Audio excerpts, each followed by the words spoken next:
Kwa hivyo wokovu huwa unataka kufanya maamuzi ya kuvunjika kwa moyo na kuyafuatilia kwa dhati.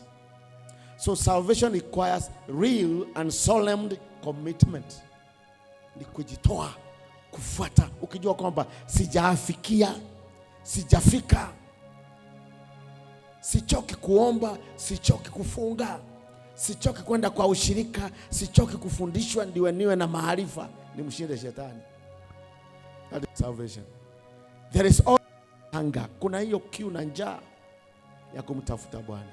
That is why Yesu alikuwa na mlimani. Maandiko nasema na asubuhi na mapema angeenda mahali ambapo pako na upweke na akawa naomba. A solitary place. Angeenda naombe. That is the life of somebody ambaye ameingia kwa salvation, ya watu ambao wanaenda mbinguni. Amen. Amen. Unajua saa nyingine tunakaa kwenye kanisa inaanza kudrift, hakuna fear of God, hakuna kuangalia wokovu wa kweli unahitaji nini kutoka kwetu. Sasa unakuta sasa ni watu walio duniani wanakuja kwa kanisa. Amen. Na ukitaka kujua kuna tabia zingine za ajabu utapata kwa kanisa, na inakwambia kwamba huyu hajaelewa wokovu ni nini. Glory to God. Amen. Salvation means you must be single-minded. You must be single-minded. Yani ndio kitu unafuatilia katika maisha pasipo kuangalia kando. Without any distractions.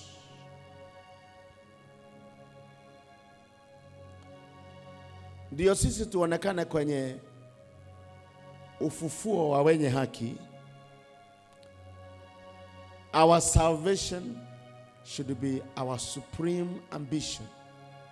Ndio tarajio kuu la maisha yetu. Yani hata ukiangalia dunia na mambo yake, bado wewe unajua kwamba 2 days ago I was telling my heart. Mama mwingine huwa anajizungumzia mwenyewe, huwa anajihubiria na anajizungumzia.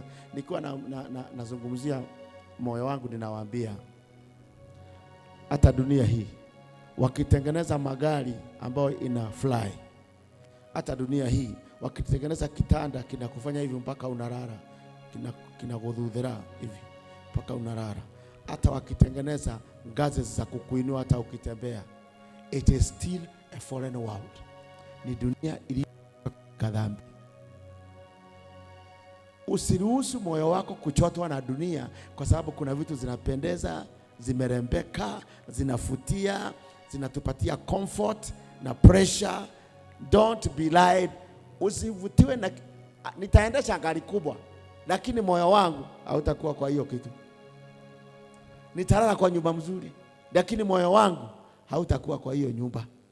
Na hata hakuna wakati nitatembea niambie moyo wangu sasa umeridhika, uko na nyumba, uko na gari, uko na pesa kwa account. I know niko kwenye dunia iliyoanguka katika dhambi. It's still a corrupt world. Lazima nitazamie wokovu wa Bwana. Amen. Amen. Nataka niwaambatie adhuhuri ya leo hiyo dimension ya wokovu, muweze kuielewa vizuri na kushindaniwa na Bwana. Wokovu, mtu ambaye anatazamia kujua nguvu za ufufuo, akawe katika ufufuo, maisha yako, maamuzi yako yote yanalenga pale. Je, nimefanya uamuzi unaweza kusababisha nisionekane kwenye ufufuo? Bwana nisaidie. Analia. Amen. So you must be single-minded. You see, watu wengi wanafikiria kuokoka sana ni kwenda mbinguni. Hapana. Ni kweli tutaenda mbinguni. Na ni wangapi mnajua mbinguni si permanent? Permanent, mbinguni itakuwa ni stopover. Tutarudi huko.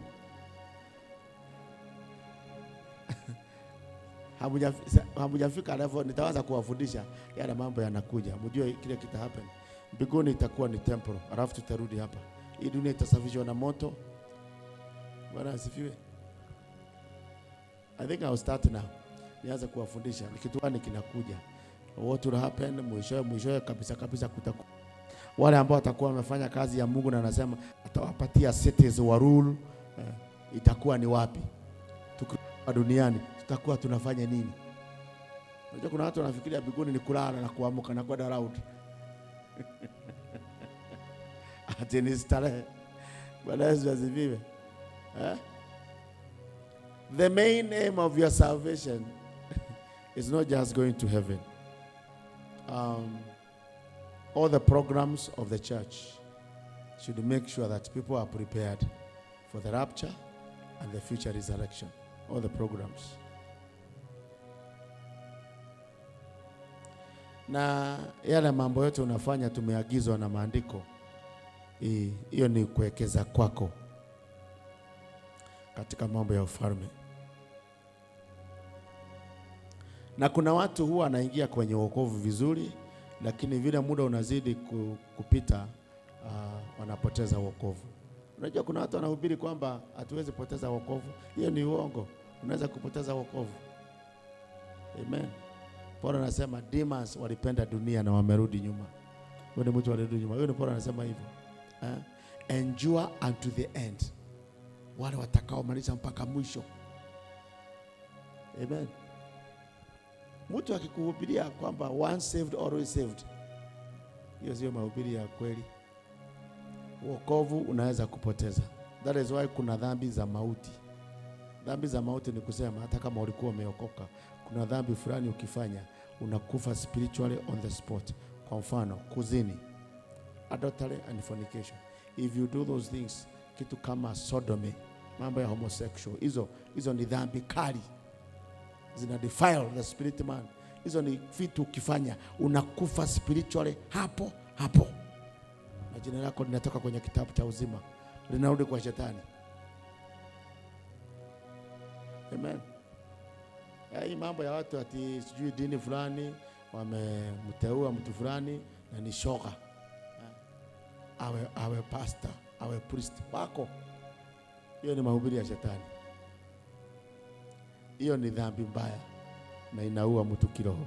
Lazima ujichunge na dhambi za kuua kiroho. Amen. There are some sins which you do but they are not unto death. Na kuna zingine ukifanya kama ulikuwa ni leader. That is why Mungu, mtu akitenda dhambi, Mungu huwa anaangalia ufunuo wako umefika wapi na ufahamu kabla afanye judgment. Kwa mfano, unaweza fanya dhambi, wewe umekomaa kiroho, ufanye dhambi na mtoto ambaye ni mtoto kiroho. Ukuta huyu amefanyiwa judgment. Paka ni mgonjwa na nini na nini. Na huyu ambaye ni baby Christian, hakuna kitu Mungu anamuuliza. Anaenda naomba ombi kidogo, Mungu anamkubali. Mungu ni mwenye haki. Wakati Mungu anaanza kupima mambo ya dhambi, ni vitu gani huwa anaangalia? Anaangalia hii kitu uliipanga kuanzia lini? Ufahamu wako uko level gani? Kwa hivyo Mungu hafanyangi blanket judgment, anaangalianga. Hata ikifika kwa mfano kuzini, Mungu anaangalia kama hiyo kitu umeipanga kwenye mawazo muda mrefu na ile mbinu ulitumia mpaka mkafikia hapo. Lakini je, haukuwa umepanga, lakini ilikuja tu ghafla ukajikuta umeingia kwa hiyo kitu. Hiyo ni tofauti sana mtu alipanga muda mrefu. When the Bible says God is just, inamaanisha yeye huwa anaangalia kila kitu kilichohusika. Alio anafanya judgment. Amen. Lakini sisemi atujifanye ati haukuwa umepanga. Ati imekuja ghafla. Hata bishop alisema ya ghafla, Mungu hakuwa mbaya sana. Ataona hiyo ujaja, Mungu ataona ujaja wa mawazo yako. Kitabu ya James inaongea mambo ya dhambi. Committing a sin is a process. A process. Ile huwa inapiga hatua moja na taratibu nyingine mpaka ingia kwenye mauti. It's a process. Amen. Kuna watu wengine hawajui wokovu ni. Unakuta mtu anasema mimi nimeamua kuacha wokovu ndio niolewe. Maana nimegoja Mungu nimechoka. Huyo mtu hakujua wokovu ni nini. Ukijua wokovu, wewe unajua kitu wokovu ulio nao kwa juu ya ndoa. It's above marriage. So if I see some people I have seen people wanaacha Mungu, anaenda huko nje na anaoa. Kisha wanamuona ananyemelea kwa kanisa. Alienda, alikuja akatuliza swali, nikamwambia msimamo wangu. Akasikia ni mzito.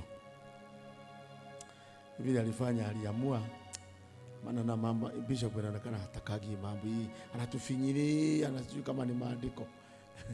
Alienda akaoa, alafu akarudi hapa. Mimi nilimwambia, si uliamua, maana kanisa si yangu, sitakufukuza wewe keti, lakini sikuhakikishii uko na wokovu.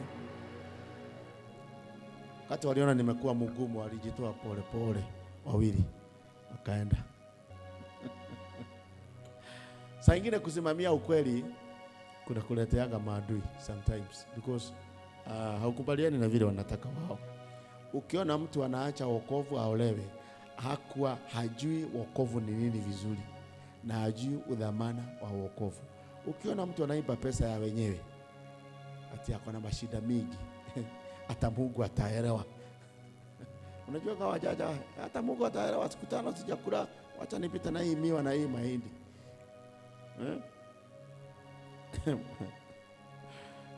Unaimba pesa ya serikali ndio uwe tajiri. Haujajua wokovu ni nini. You cannot trade salvation with anything else. Hauwezi badilishana wokovu na kitu kingine chochote.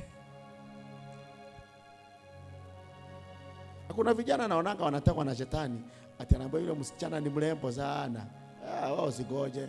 Yaani unategwa na urembo, unaruhusu wokovu. Later ndio utakuja kujua kwa nini. Later. When you lose salvation, you lose everything. Kila kitu ulikuwa umefanyia kazi miaka hiyo yote, mikesha, kusaidia watu,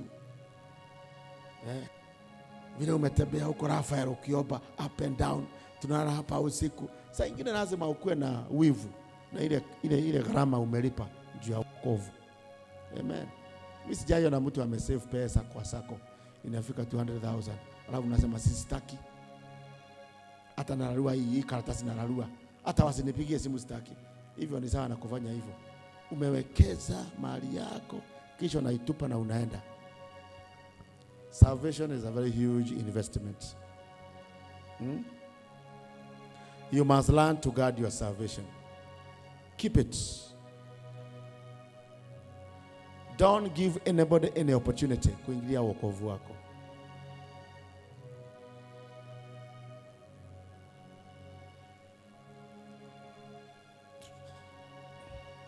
Ilinde kutokana na watu ambao wanatumiwa na shetani. Wachafue moyo wako. Ilinde. Linda wokovu wako. Hata wale wanatumiwa na shetani, hata kwa kanisa. Wachafue moyo wako, ndio ionekana hausamehei, ndio ionekana uko na bitterness or hatred. You must resist them. Hata hao.